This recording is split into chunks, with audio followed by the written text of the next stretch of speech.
ಶಿವಕುಮಾರ್ ಆಗ್ತಾರೆ ಅಂತೇಳಿ ಎಲ್ಲ ಹೇಳುದು ಇಕ್ಬಾಲ್ ಅನ್ಸಾರಿ ಅಂತ ಶಾಸಕರು, ಬಾಲಕೃಷ್ಣ ಅಂತ ಶಾಸಕರು.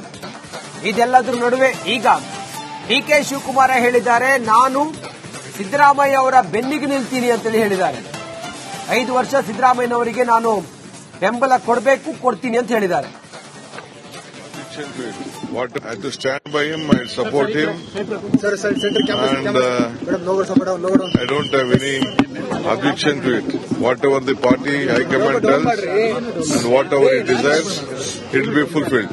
Currently, the party is not backing you right now because your supporters said you have sacrificed so much for the party. I don't want to discuss anything.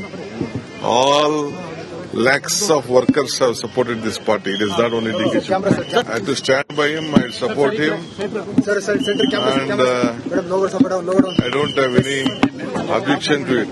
Whatever the party high command tells and whatever he desires, it will be fulfilled. Currently, the party is not backing you right now because your supporters said you have sacrificed so much for the party. I don't want to discuss anything. All lakhs of workers have supported this party. It is not only DK Shivakumar. ನಮ್ಮ ಪ್ರತಿನಿಧಿ ಬಸವರಾಜ್ ದೂರವಾಣಿ ಸಂಪರ್ಕದಲ್ಲಿ ಹೆಚ್ಚಿನ ಮಾಹಿತಿಯನ್ನು ಕೊಡ್ತಾರೆ. Basavaraj, CM ಯಾವಾಗ 5 ವರ್ಷ ನಾನೇ ಮುಖ್ಯಮಂತ್ರಿ ಆಗಿರ್ತೀನಿ ಅನ್ನೋ ಮಾತನ್ನ ಡೈರೆಕ್ಟ್ ಆಗಿ ಹೇಳಿದ್ರು ಮಾಧ್ಯಮದ ಮುಂದೆ.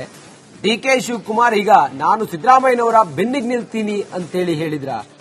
ಡಿಕೆ ಶಿವಕುಮಾರ್ ಹಾಗಾದ್ರೆ ಮುಖ್ಯಮಂತ್ರಿ ಆಸೆಯನ್ನ ಕೈಬಿಟ್ರ?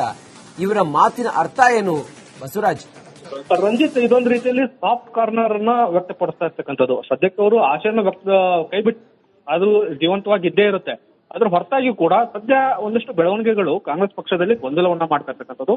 ಕಾಂಗ್ರೆಸ್ ಹೈಕಮಾಂಡ್ ಕೂಡ ಸೂಚನೆಯನ್ನು ಕೊಡ್ತಾ ಇದೆ, ಯಾರು ಕೂಡ ಈ ರೀತಿಯಾದಂತಹ ಹೇಳಿಕೆಗಳನ್ನ ಕೊಡಬೇಡಿ ಅನ್ನುವಂಥದ್ದು. ಇದ್ರ ಮಧ್ಯೆ ಕೆಪಿಸಿಸಿ ಅಧ್ಯಕ್ಷರಾಗಿ ಡಿಕೆ ಶಿವಕುಮಾರ್ ಅವರೇ ಈ ತರದ ಹೇಳಿಕೆಗಳನ್ನು, ಅಂದ್ರೆ ಸಿಎಂ ಸ್ಥಾನದ ಆಕಾಂಕ್ಷಿ ನಾನು ಅನ್ನುವಂತ ಮಾತುಗಳನ್ನ ಬಹಿರಂಗವಾಗಿ ಹೇಳಿದ್ರೆ ಅದು ಇನ್ನಷ್ಟು ಗೊಂದಲ ತಾರಕಕ್ಕೆ ಹೋಗತಕ್ಕಂಥದ್ದು ಮತ್ತು ಸಿಎಂ ಬಣದ ಸಚಿವರನ್ನ ಮತ್ತು ಶಾಸಕರನ್ನ ಕೆಂಗಣಿಗೆ ಕೂಡ ಗುರಿ ಆಗ್ತಕ್ಕಂಥದ್ದು. ಹೀಗಾಗಿ ಸರ್ಕಾರವನ್ನ ಕಳೆದುಕೊಳ್ಳೋಕೆ ಕಾಂಗ್ರೆಸ್ ಹೈಕಮಾಂಡ್ ಕೂಡ ಸಿದ್ಧ ಇಲ್ಲ. ಒಂದ್ ರೀತಿಯಲ್ಲಿ ಸಾಫ್ಟ್ ಆಗಿ ಒಂದು ವಿಚಾರವನ್ನ ಮೂವ್ ಮಾಡ್ತಾ ಇದೆ ಕಾಂಗ್ರೆಸ್ ಹೈಕಮಾಂಡ್ ಕೂಡ. ಆದ್ರೆ ಒಂದಷ್ಟು ಸೂಚನೆಗಳನ್ನ ರಾಜ್ಯ ಕಾಂಗ್ರೆಸ್ ಈಗಾಗಲೇ ಕೊಟ್ಟಿದ್ರು ಕೂಡ ಈ ತರದ ಹೇಳಿಕೆಗಳು ಆಗ್ತಾ ಇದೆ.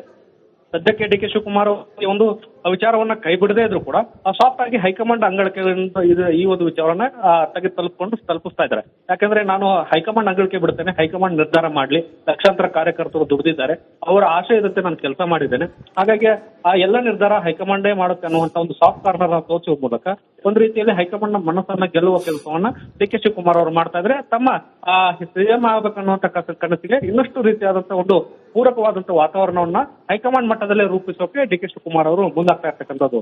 ರಂಜಿತ್, ಮುಂದೆ ಡಿಕೆ ಶಿವಕುಮಾರ್ ತಮ್ಮ ಸ್ಥಾನವನ್ನ ಗಟ್ಟಿ ಮಾಡ್ಕೊಳ್ತಿದ್ದಾರಾ ಹೇಗೆ ಅಂತ? ಖಂಡಿತ ರಂಜಿತ್, ಯಾಕಂದ್ರೆ ನೆಕ್ಸ್ಟ್ ಆಪ್ಷನ್ ಸಿಎಂ ಸಿದ್ದರಾಮಯ್ಯ ಬಳಿಕ ಡಿಕೆ ಶಿವಕುಮಾರ್ ಅವರ ಹೆಸರು ಮುಂಚೂಣಿಯಲ್ಲಿ ಇರ್ತಕ್ಕಂಥದ್ದು. ಅದು ಎರಡು ಅನುಮಾನನೇ ಇಲ್ಲ.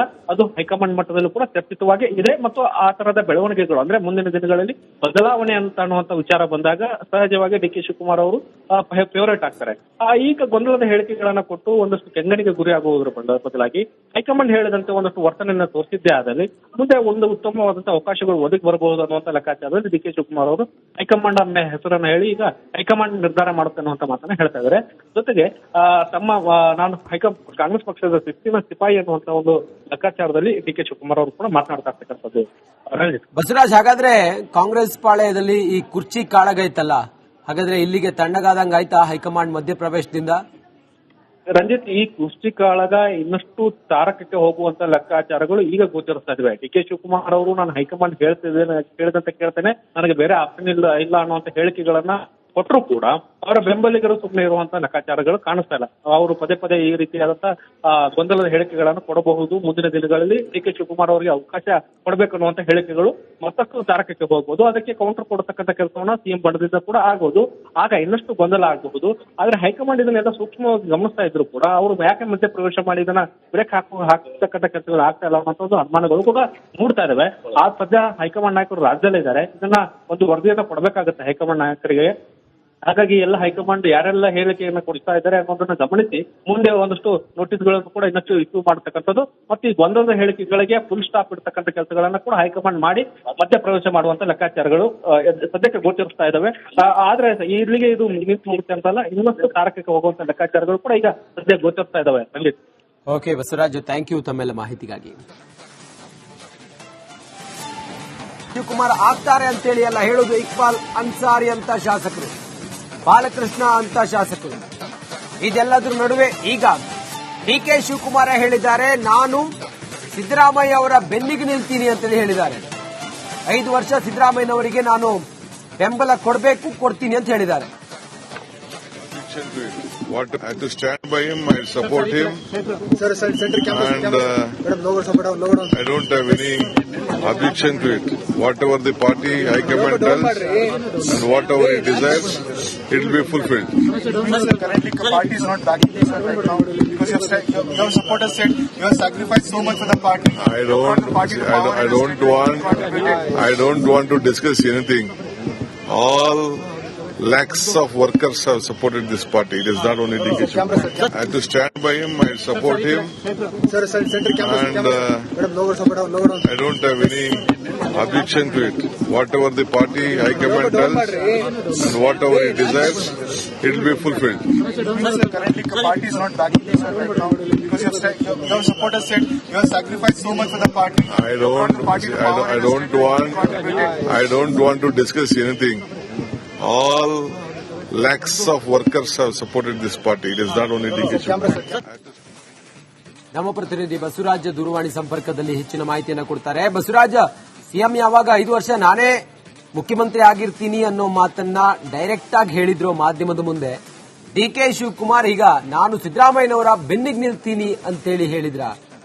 ಡಿಕೆ ಶಿವಕುಮಾರ್ ಹಾಗಾದ್ರೆ ಮುಖ್ಯಮಂತ್ರಿ ಆಸೆಯನ್ನ ಕೈಬಿಟ್ರ? ಇವರ ಮಾತಿನ ಅರ್ಥ ಏನು ಬಸವರಾಜ್? ರಂಜಿತ್, ಇದೊಂದು ರೀತಿಯಲ್ಲಿ ಸಾಫ್ಟ್ ಕಾರ್ನರ್ ಅನ್ನ ವ್ಯಕ್ತಪಡಿಸ್ತಾ ಇರ್ತಕ್ಕಂಥದ್ದು. ಸದ್ಯಕ್ಕೆ ಅವರು ಆಶೆಯನ್ನು ಕೈಬಿಟ್ಟು ಅದು ಜೀವಂತವಾಗಿ ಇದ್ದೇ ಇರುತ್ತೆ. ಅದ್ರ ಹೊರತಾಗಿ ಕೂಡ ಸದ್ಯ ಒಂದಷ್ಟು ಬೆಳವಣಿಗೆಗಳು ಕಾಂಗ್ರೆಸ್ ಪಕ್ಷದಲ್ಲಿ ಗೊಂದಲವನ್ನ ಮಾಡ್ತಾ ಇರ್ತಕ್ಕಂಥದ್ದು. ಕಾಂಗ್ರೆಸ್ ಹೈಕಮಾಂಡ್ ಕೂಡ ಸೂಚನೆಯನ್ನು ಕೊಡ್ತಾ ಇದೆ, ಯಾರು ಕೂಡ ಈ ರೀತಿಯಾದಂತಹ ಹೇಳಿಕೆಗಳನ್ನ ಕೊಡಬೇಡಿ ಅನ್ನುವಂಥದ್ದು. ಇದ್ರ ಮಧ್ಯೆ ಕೆಪಿಸಿಸಿ ಅಧ್ಯಕ್ಷರಾಗಿ ಡಿಕೆ ಶಿವಕುಮಾರ್ ಅವರು ಈ ತರದ ಹೇಳಿಕೆಗಳನ್ನ, ಅಂದ್ರೆ ಸಿಎಂ ಸ್ಥಾನದ ಆಕಾಂಕ್ಷಿ ನಾನು ಅನ್ನುವಂತ ಮಾತುಗಳನ್ನ ಬಹಿರಂಗವಾಗಿ ಹೇಳಿದ್ರೆ ಅದು ಇನ್ನಷ್ಟು ಗೊಂದಲ ತಾರಕಕ್ಕೆ ಹೋಗತಕ್ಕಂಥದ್ದು ಮತ್ತು ಸಿಎಂ ಬಣದ ಸಚಿವರನ್ನ ಮತ್ತು ಶಾಸಕರನ್ನ ಕೆಂಗಣಿಗೆ ಕೂಡ ಗುರಿ ಆಗ್ತಕ್ಕಂಥದ್ದು. ಹೀಗಾಗಿ ಸರ್ಕಾರವನ್ನ ಕಳೆದುಕೊಳ್ಳೋಕೆ ಕಾಂಗ್ರೆಸ್ ಹೈಕಮಾಂಡ್ ಕೂಡ ಸಿದ್ಧ ಇಲ್ಲ. ಒಂದು ರೀತಿಯಲ್ಲಿ ಸಾಫ್ಟ್ ಆಗಿ ಒಂದು ವಿಚಾರವನ್ನ ಮೂವ್ ಮಾಡ್ತಾ ಇದೆ ಕಾಂಗ್ರೆಸ್ ಹೈಕಮಾಂಡ್ ಕೂಡ. ಆದ್ರೆ ಒಂದಷ್ಟು ಸೂಚನೆಗಳನ್ನ ರಾಜ್ಯ ಕಾಂಗ್ರೆಸ್ ಈಗಾಗಲೇ ಕೊಟ್ಟಿದ್ರು ಕೂಡ ಈ ತರದ ಹೇಳಿಕೆಗಳು ಆಗ್ತಾ ಇದೆ. ಸದ್ಯಕ್ಕೆ ಡಿಕೆ ಶಿವಕುಮಾರ್ ಒಂದು ವಿಚಾರವನ್ನ ಕೈ ಬಿಡದೇ ಇದ್ರು ಕೂಡ ಸಾಫ್ಟ್ ಆಗಿ ಹೈಕಮಾಂಡ್ ಅಂಗಳಕ್ಕೆ ಈ ಒಂದು ವಿಚಾರವನ್ನ ತಲುಪಿಸ್ತಾ ಇದ್ದಾರೆ. ಯಾಕಂದ್ರೆ ನಾನು ಹೈಕಮಾಂಡ್ ಅಂಗಳಕ್ಕೆ ಬಿಡ್ತೇನೆ, ಹೈಕಮಾಂಡ್ ನಿರ್ಧಾರ ಮಾಡ್ಲಿ, ಲಕ್ಷಾಂತರ ಕಾರ್ಯಕರ್ತರು ದುಡಿದಿದ್ದಾರೆ, ಅವರ ಆಶಯದಂತೆ ನಾನು ಕೆಲಸ ಮಾಡಿದ್ದೇನೆ, ಹಾಗಾಗಿ ಆ ಎಲ್ಲ ನಿರ್ಧಾರ ಹೈಕಮಾಂಡೇ ಮಾಡುತ್ತೆ ಅನ್ನುವಂತ ಒಂದು ಸಾಫ್ಟ್ ಕಾರ್ನರ್ ತೋರಿಸುವ ಮೂಲಕ ಒಂದು ರೀತಿಯಲ್ಲಿ ಹೈಕಮಾಂಡ್ ನ ಮನಸ್ಸನ್ನ ಗೆಲ್ಲುವ ಕೆಲಸವನ್ನ ಡಿಕೆ ಶಿವಕುಮಾರ್ ಅವರು ಮಾಡ್ತಾ ಇದ್ರೆ ತಮ್ಮ ಸಿಎಂ ಆಗಬೇಕನ್ನುವಂತ ಕನಸಿಗೆ ಇನ್ನಷ್ಟು ರೀತಿಯಾದಂತಹ ಒಂದು ಪೂರಕವಾದಂತಹ ವಾತಾವರಣವನ್ನ ಹೈಕಮಾಂಡ್ ಮಟ್ಟದಲ್ಲೇ ರೂಪಿಸೋಕೆ ಡಿಕೆ ಶಿವಕುಮಾರ್ ಅವರು ಮುಂದಾಗ್ತಾ ಇರ್ತಕ್ಕಂಥದ್ದು. ರಂಜಿತ್, ಮುಂದೆ ಡಿಕೆ ಶಿವಕುಮಾರ್ ತಮ್ಮ ಸ್ಥಾನವನ್ನ ಗಟ್ಟಿ ಮಾಡ್ಕೊಳ್ತಿದ್ದಾರಾ ಹೇಗೆ ಅಂತ? ಖಂಡಿತ ರಂಜಿತ್, ಯಾಕಂದ್ರೆ ನೆಕ್ಸ್ಟ್ ಆಪ್ಷನ್ ಸಿಎಂ ಸಿದ್ದರಾಮಯ್ಯ ಬಳಿಕ ಡಿಕೆ ಶಿವಕುಮಾರ್ ಅವರ ಹೆಸರು ಮುಂಚೂಣಿಯಲ್ಲಿ ಇರ್ತಕ್ಕಂಥದ್ದು. ಅದು ಎರಡು ಅನುಮಾನನೇ ಇಲ್ಲ. ಅದು ಹೈಕಮಾಂಡ್ ಮಟ್ಟದಲ್ಲೂ ಕೂಡ ಚರ್ಚಿತವಾಗಿ ಇದೆ ಮತ್ತು ಆ ತರದ ಬೆಳವಣಿಗೆಗಳು ಅಂದ್ರೆ ಮುಂದಿನ ದಿನಗಳಲ್ಲಿ ಬದಲಾವಣೆ ಅಂತ ಅನ್ನುವಂತ ವಿಚಾರ ಬಂದಾಗ ಸಹಜವಾಗಿ ಡಿಕೆ ಶಿವಕುಮಾರ್ ಅವರು ಫೇವರೇಟ್ ಆಗ್ತಾರೆ. ಈಗ ಗೊಂದಲದ ಹೇಳಿಕೆಗಳನ್ನ ಕೊಟ್ಟು ಒಂದಷ್ಟು ಕೆಂಗಣಿಗೆ ಗುರಿ ಆಗುವುದರ ಬದಲಾಗಿ ಹೈಕಮಾಂಡ್ ಹೇಳಿದಂತೆ ಒಂದಷ್ಟು ವರ್ತನೆಯನ್ನ ತೋರಿಸಿದ್ದೇ ಆದಲ್ಲಿ ಮುಂದೆ ಒಂದು ಉತ್ತಮವಾದಂತಹ ಅವಕಾಶಗಳು ಒದಗಿ ಬರಬಹುದು ಅನ್ನುವಂತ ಲೆಕ್ಕಾಚಾರದಲ್ಲಿ ಡಿಕೆ ಶಿವಕುಮಾರ್ ಅವರು ಹೈಕಮಾಂಡ್ ಅನ್ನೋ ಹೆಸರನ್ನ ಹೇಳಿ ಈಗ ಹೈಕಮಾಂಡ್ ನಿರ್ಧಾರ ಮಾಡುತ್ತೆ ಅನ್ನುವಂತ ಮಾತನ್ನ ಹೇಳ್ತಾ ಇದ್ದಾರೆ. ಜೊತೆಗೆ ನಾನು ಕಾಂಗ್ರೆಸ್ ಪಕ್ಷದ ಶಿಸ್ತಿನ ಸಿಪಾಯಿ ಅನ್ನುವಂತ ಒಂದು ಲೆಕ್ಕಾಚಾರದಲ್ಲಿ ಡಿಕೆ ಶಿವಕುಮಾರ್ ಅವರು ಕೂಡ ಮಾತನಾಡ್ತಾ ಇರ್ತಕ್ಕಂಥದ್ದು. ಬಸವರಾಜ್, ಹಾಗಾದ್ರೆ ಕಾಂಗ್ರೆಸ್ ಪಾಳೆಯದಲ್ಲಿ ಈ ಕುರ್ಚಿ ಕಾಳಗೈತಲ್ಲ, ಹಾಗಾದ್ರೆ ಇಲ್ಲಿಗೆ ತಣ್ಣಗಾದಂಗಾಯ್ತಾ ಹೈಕಮಾಂಡ್ ಮಧ್ಯಪ್ರವೇಶದಿಂದ? ರಂಜಿತ್, ಈ ಕುರ್ಚಿ ಕಾಳಗ ಇನ್ನಷ್ಟು ತಾರಕಕ್ಕೆ ಹೋಗುವಂತ ಲೆಕ್ಕಾಚಾರಗಳು ಈಗ ಗೋಚರಿಸ್ತಾ ಇವೆ. ಡಿಕೆ ಶಿವಕುಮಾರ್ ಅವರು ನಾನು ಹೈಕಮಾಂಡ್ ಹೇಳಿದಂತೆ ಕೇಳ್ತೇನೆ, ನನಗೆ ಬೇರೆ ಆಪ್ಷನ್ ಇಲ್ಲ ಅನ್ನುವಂತ ಹೇಳಿಕೆಗಳನ್ನ ಕೊಟ್ಟರು ಕೂಡ ಅವರ ಬೆಂಬಲಿಗರು ಸುಮ್ಮನೆ ಇರುವಂತಹ ಲೆಕ್ಕಾಚಾರಗಳು ಕಾಣಿಸ್ತಾ ಇಲ್ಲ. ಅವರು ಪದೇ ಪದೇ ಈ ರೀತಿಯಾದಂತಹ ಗೊಂದಲದ ಹೇಳಿಕೆಗಳನ್ನು ಕೊಡಬಹುದು. ಮುಂದಿನ ದಿನಗಳಲ್ಲಿ ಡಿ ಕೆ ಶಿವಕುಮಾರ್ ಅವರಿಗೆ ಅವಕಾಶ ಕೊಡಬೇಕು ಅನ್ನುವಂತ ಹೇಳಿಕೆಗಳು ಮತ್ತಷ್ಟು ತಾರಕಕ್ಕೆ ಹೋಗಬಹುದು. ಅದಕ್ಕೆ ಕೌಂಟರ್ ಕೊಡತಕ್ಕಂಥ ಕೆಲಸವನ್ನ ಸಿಎಂ ಬಣದಿಂದ ಕೂಡ ಆಗಬಹುದು. ಆಗ ಇನ್ನಷ್ಟು ಗೊಂದಲ ಆಗಬಹುದು. ಆದ್ರೆ ಹೈಕಮಾಂಡ್ ಇದನ್ನೆಲ್ಲ ಸೂಕ್ಷ್ಮವಾಗಿ ಗಮನಿಸ್ತಾ ಇದ್ರು ಕೂಡ ಅವರು ಯಾಕೆ ಮಧ್ಯೆ ಪ್ರವೇಶ ಮಾಡಿ ಇದನ್ನ ಬ್ರೇಕ್ ಹಾಕ್ತಕ್ಕಂಥ ಕೆಲಸಗಳು ಆಗ್ತಾ ಇಲ್ಲ ಅನ್ನೋಂಥದ್ದು ಅನುಮಾನಗಳು ಕೂಡ ಮೂಡ್ತಾ ಇದಾವೆ. ಆ ಸದ್ಯ ಹೈಕಮಾಂಡ್ ನಾಯಕರು ರಾಜ್ಯದಲ್ಲೇ ಇದ್ದಾರೆ. ಇದನ್ನ ಒಂದು ವರದಿಯನ್ನ ಕೊಡಬೇಕಾಗುತ್ತೆ ಹೈಕಮಾಂಡ್ ನಾಯಕರಿಗೆ.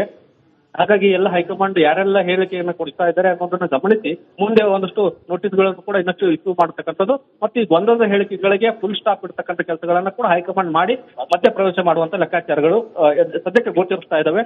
ಆದ್ರೆ ಇಲ್ಲಿಗೆ ಇದು ನಿಂತು ಹೋಗುತ್ತೆ ಅಂತಲ್ಲ, ಇನ್ನಷ್ಟು ತಾರಕಕ್ಕೆ ಹೋಗುವಂತ ಲೆಕ್ಕಾಚಾರಗಳು ಕೂಡ ಈಗ ಸದ್ಯ ಗೋಚರಿಸ್ತಾ ಇದಾವೆ. ಖಂಡಿತ. ಓಕೆ ಬಸವರಾಜ್, ಥ್ಯಾಂಕ್ ಯು ತಮ್ಮೆಲ್ಲ ಮಾಹಿತಿಗಾಗಿ.